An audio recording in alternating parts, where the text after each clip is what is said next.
नमस्कार सभी दर्शकों का फिर से स्वागत है हमारे चैनल में ग्लोबल लेंस में।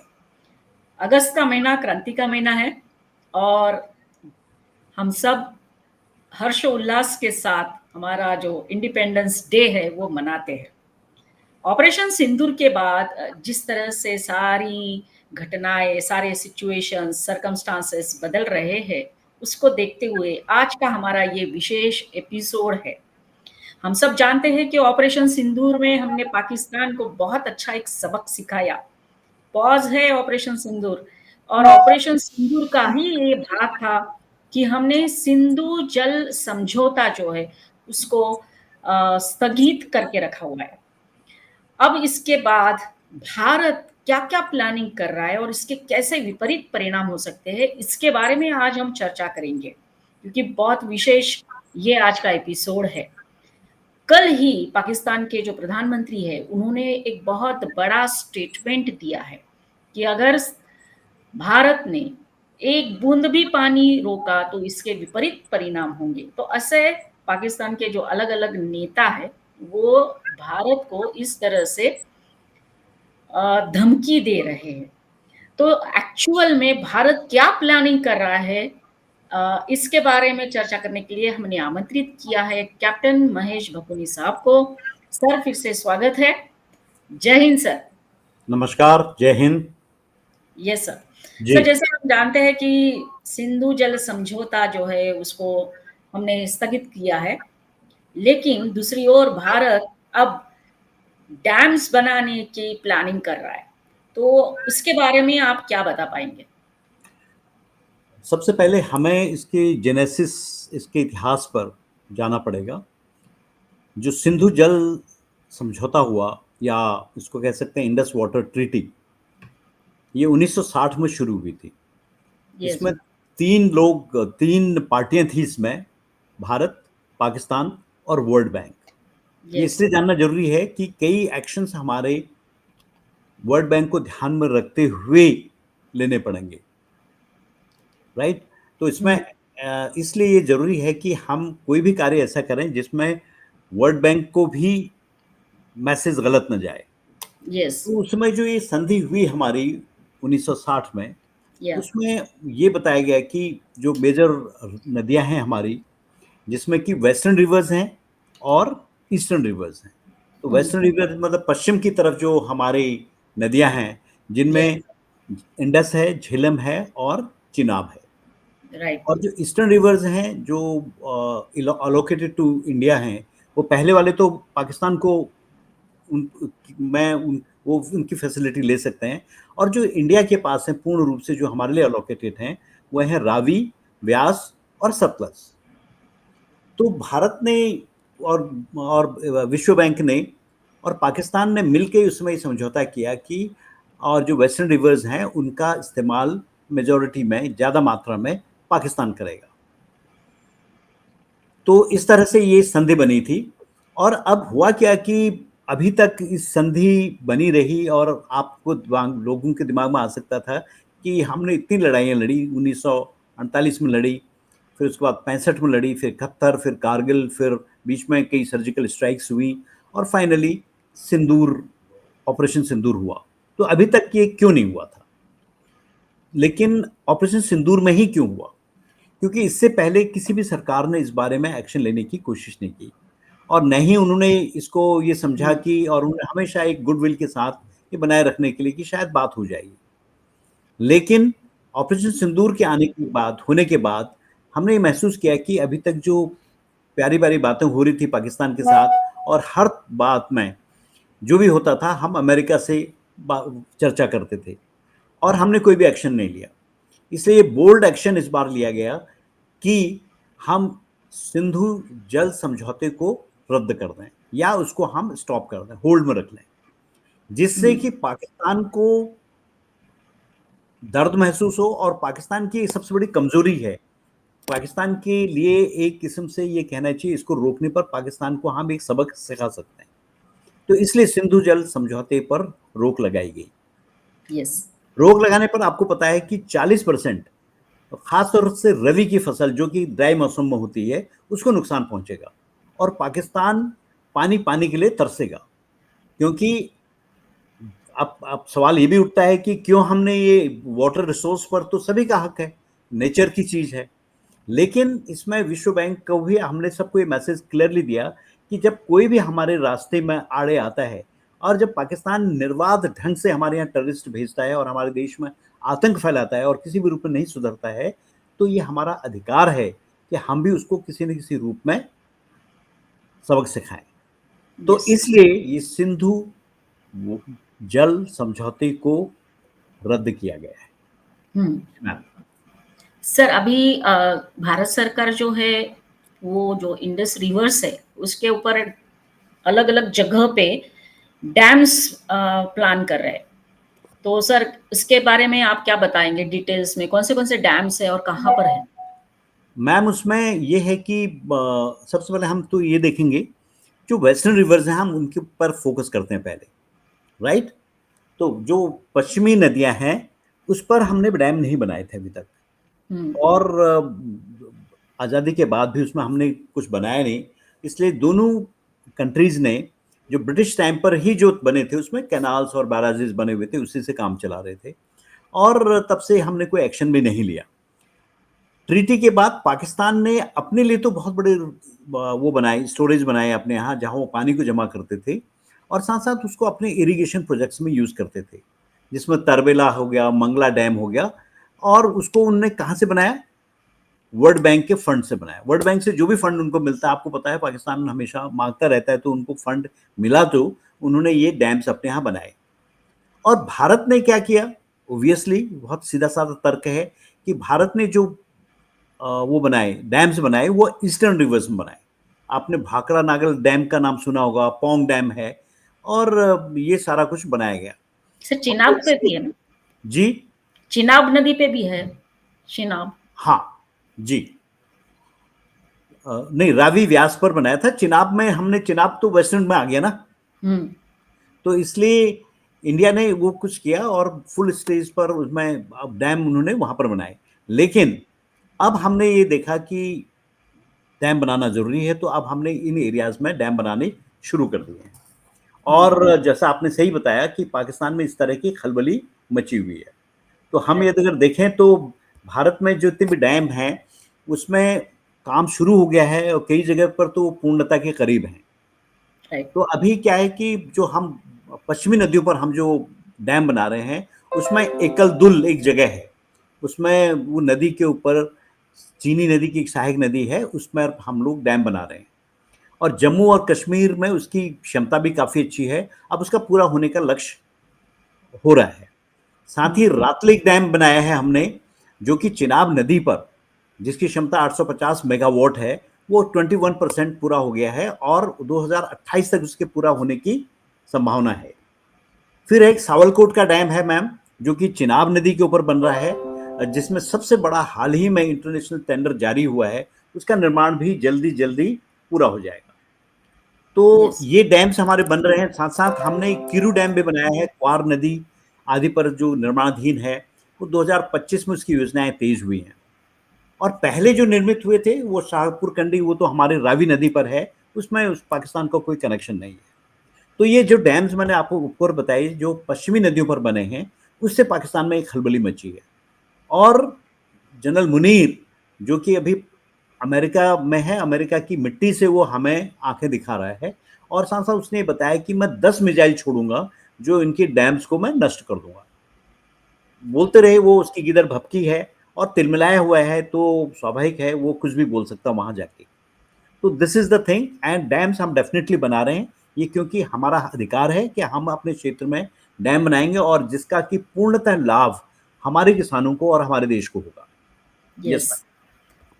तो मतलब सर ये हुआ कि जनरल मुनी है या उनके जो बिलावल भुट्टो है, उनके जो प्राइम मिनिस्टर है, ये सब लोग हमको न्यूक्लियर बम और न्यूक्लियर वेपन्स इसकी धमकियां देते रहते हैं। लेकिन हम अगर मैम, सच में उनको सबक सिखाना चाहते हैं तो ये जो डैम्स है, अगर वो पूरी तरह से कंस्ट्रक्ट होके पानी हमारी तरफ मुड़ जाएगा तो ये एक बहुत बड़ा सेटबैक वाटर बॉम्ब हम जो बना सकते हैं इस तरह से, वो पाकिस्तान को होगा।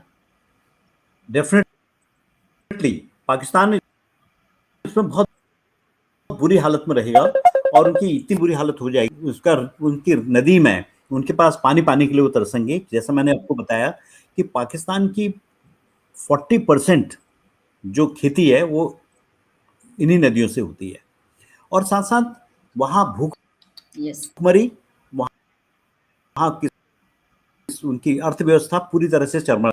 पाकिस्तान अभी बुरी तरह यस, बौखलाया हुआ है, जिसमें कि बिलावल भुट्टो ने भी बोला था खून की नदियां बहेंगी, और साथ साथ एक जनरल ने भी बात कही, और मुनीर जो विदेश में गए हैं, जब अभी उनको लगता है कि अमेरिका का हाथ उनके कंधे पर है, तो वहां से भी वो उलुल जुलुल बयान देते हैं। स्वाभाविक है कि वो उनको पता है कि डैम बनने के बाद वो पानी पानी और बूंद बूंद के लिए तरसेंगे। यस, जी मैम। राइट। सर, भारत इतना मतलब वैल्यूज, एथिक्स, प्रिंसिपल्स हमारे रग रग में बसे हुए हैं, और अभी इस तरह से पाकिस्तान को हम एक सबक सिखा सकते हैं। इसका कारण क्या है सर, कि हम भी जब बिल्कुल वक्त आता है तो इस तरह के कदम उठा सकते हैं। बिल्कुल सही कह रहे हैं। हमारे रामचरितमानस में भी लिखा है, हमारे धर्मों में भी, हमारे ग्रंथों में भी क्लियरली लिखा हुआ है।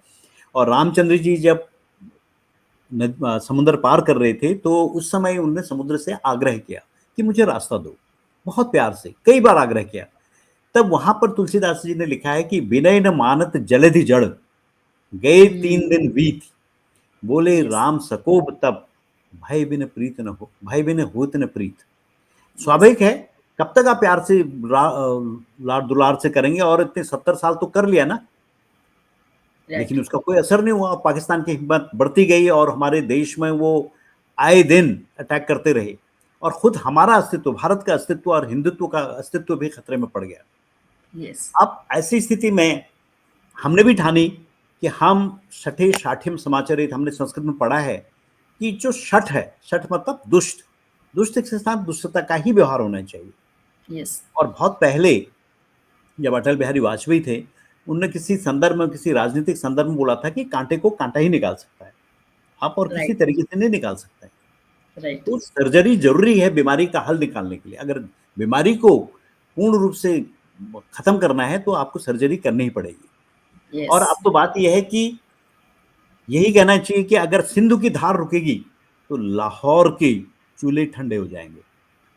This is what we have decided now. Yes, और क्योंकि और कोई भी भाषा पाकिस्तान नहीं समझ राइट, सकता। सॉरी। जी। यस। सर, जो डिसीजंस अभी सरकार ले रही है as a part of operation Sindoor, और यही पार्ट है कि हमने सिंधु जल समझौता जो है वो अबेंस में रखा हुआ है, राइट।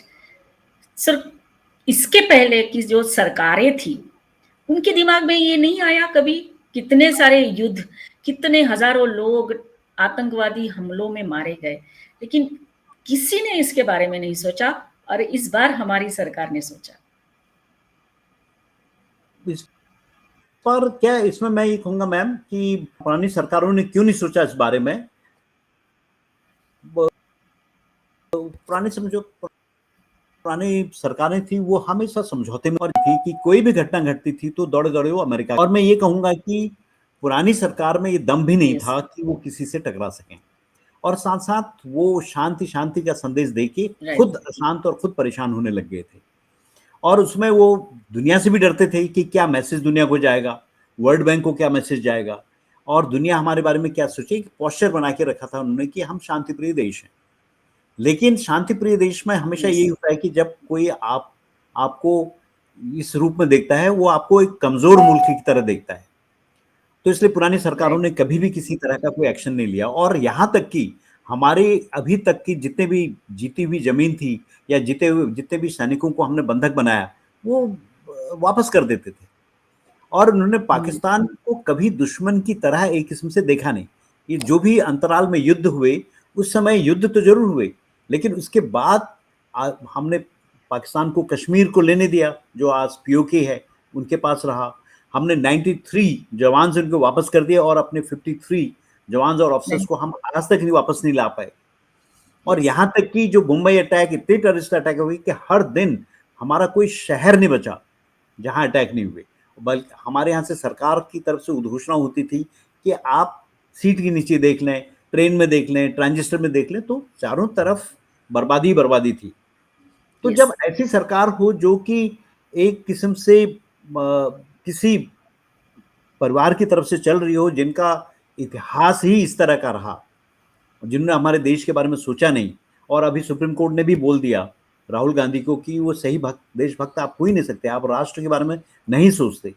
और हुँ, आज भी जो अपना नैरेटिव पाकिस्तान से लेते हैं, जो आज भी अमेरिका की बात को सच मानते हैं, तो इस तरह की जो हमारी उन लोगों की वंशावली थी और इस तरह का जो परंपरा उनकी चलती आ रही थी, तो स्वाभाविक है उन लोगों ने कोई एक्शन नहीं लिया। राइट, इवन हमारे पास 62 में हमारे पास वो नहीं थे, वेपन्स नहीं थे प्रॉपर।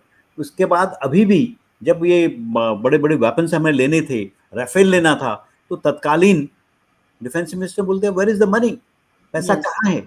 हमारे पास बुलेट प्रूफ जैकेट्स नहीं थी। तो हम ये डैम बनाने की उसके बारे में सोच ही नहीं सकते। तो उन्होंने हुँ, कहा हमारे पास कुछ है ही नहीं, और आज हमारे पास सरप्लस है। आज हमारे पास ऐसा है कि हमारे ऊपर कोई कर्ज नहीं, तो कहाँ से आए इतना पैसा? Yes, it has been maintained properly.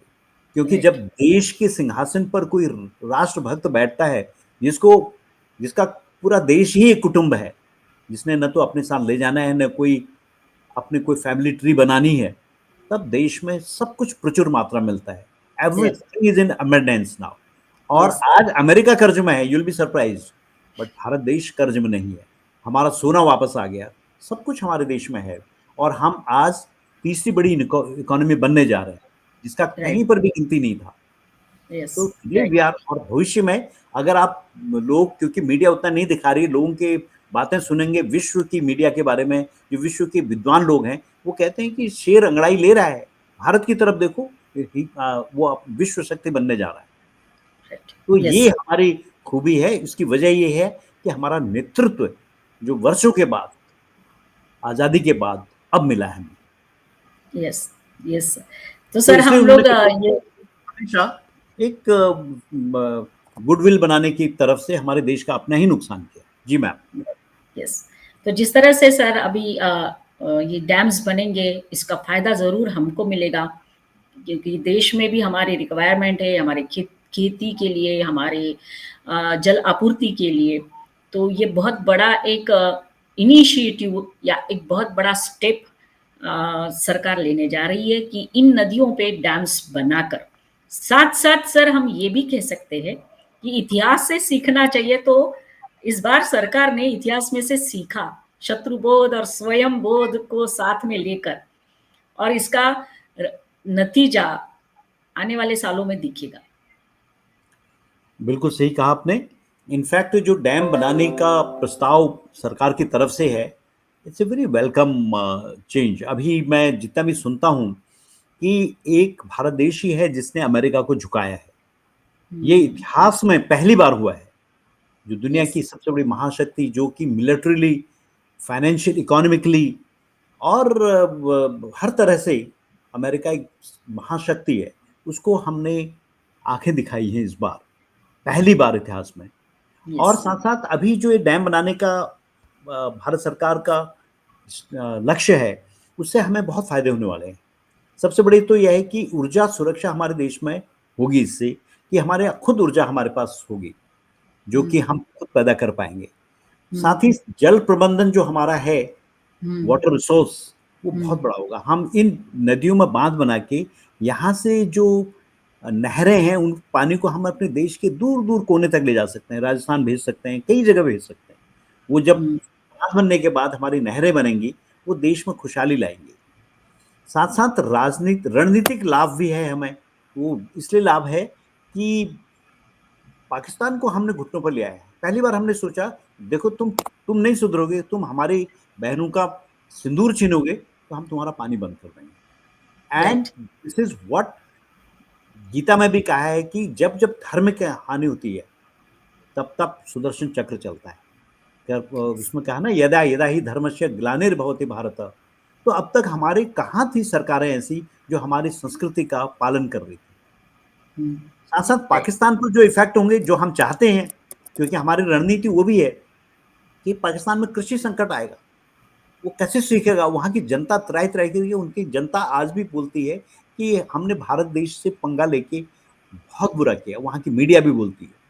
और यस। उनकी खाद्य सुरक्षा, जब उनका पेट में अनाज नहीं जाएगा, उनके टेररिस्ट जो पल रहे हैं वहां पर, उनको भी इसका झटका लगेगा। आर्थिक और सामाजिक अशांति वहां फैलेगी, एक गृह युद्ध होने की संभावना है। जो आपने राइट। देखा था कि सिंध में या पंजाब में एक बार उनके गृह मंत्री का घर जला दिया था उन्होंने। यस। Yes sir. तो अब तो पिछले सर, सरकारें इसीलिए की बचती रही, क्योंकि को लगाया अपनी छवि को सुधारने की कोशिश की, और खुद नुकसान झेलते रहे और कर्जे में डूबे रहे। जी। यस। सर, मतलब हम लोग अंत में यही कहना चाहेंगे कि चाणक्य ने भी कहा है, चाणक्य की नीति भी कहती है कि अगर आपका दोस्त है, अगर गलती करता है तो उसको एक चांस देना चाहिए। आपका दुश्मन है तो चलो उसको 2 चांस देने चाहिए, लेकिन जो विश्वासघात करता है उसको तो डिस्ट्रॉय ही करना चाहिए, क्योंकि वो आप फिर नहीं तो आपको डिस्ट्रॉय करने पर तुलेगा। तो ये बिल्कुल सटीक बैठता है पाकिस्तान के लिए, क्योंकि पाकिस्तान ने कई बार हमारा विश्वासघात किया है, और ये जो अभी डैम्स बना रहे हैं हम, वो बिल्कुल सही जवाब होगा पाकिस्तान को। बिल्कुल सही कह रहे हैं। और इनफैक्ट क्योंकि जब इतने सालों से हमने देख लिया कुछ नहीं हो रहा था, तो अभी जो भारत में बहुत मजबूत सरकार बैठी हुई है, जिसमें सिर्फ देश हित के लिए काम करती है, राष्ट्र हित के लिए काम करती है, तो इन लोगों ने मजबूत कदम उठाया है, जो कि हमारी संस्कृति के अनुसार है, हमारे धर्म ग्रंथों के अनुसार है, और हमारे देश की जितनी भी सिखलाई जो हमारे ग्रंथों में लिखी है उसके अनुसार पालन कर रही है। तो ये स्वाभाविक है कि पाकिस्तान को हमने 2014 के बाद कई झटके दिए हैं, 16 में दिया है, 19 में दिया है, 20 में दिया है, और फिर ये ऑपरेशन सिंदूर ने दिया है। तो समय आ गया है कि पाकिस्तान को हम सही सबक सिखाएं, और इस बार की लड़ाई, जो अगली लड़ाई होगी, सिंदूर टू टू होगा जो, वो और भी घातक होगा पाकिस्तान के लिए, और उसमें हमारे देश के लिए वो एक बहुत अच्छा अवसर होगा कि हमारा देश फिर एक महाशक्तिशाली देश के रूप में उभर के आएगा। यस। सर, बस सर, जाते-जाते सर आप कुछ कहिए, क्योंकि क्रांति का महीना है, देशभक्ति हमारी जो है दिख रही है, तिरंगा रैली निकल रही है। तो आप सर क्या कहना चाहेंगे अपनी कविता के माध्यम से? ये बहुत अच्छा अवसर है हमारे पास। मैं समझता हूँ कि मैं तो इतना कहूँगा, before I recite this poetry, मैं ये कहूँगा कि ऑपरेशन सिंदूर ने हमें नया मार्ग दिखाया। उसके बाद महादेव आया, ऑपरेशन शिव शक्ति आया, और अभी जल संधि समझौते का रद्द होना भी बरकरार है, ऑपरेशन सिंदूर भी लगातार चल रहा है।